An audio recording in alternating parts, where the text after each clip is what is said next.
I've been following up your story ya the Russian guy na niko na maswali mingi. Okay, what is not happening? Ladies, what is not happening? Enyewe sasa nimeanza kuamini kuna kitu inaitwa white supremacy na haijaisha, haikuisha na wakoloni na nini. It's still there. Na kuna mtu nimeona online akiuliza swali ingine na imenieka mpaka uoga fulani At that rate, kukakuja mtu anafanya kazi ya organ harvesting. What could be the result? Women, what could be the result?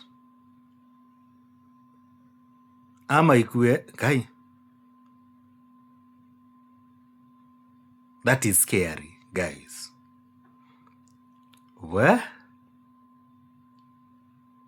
Lakini najua mtatuwekelea ati men si ndio tuko na shida, si ndio? Sawa.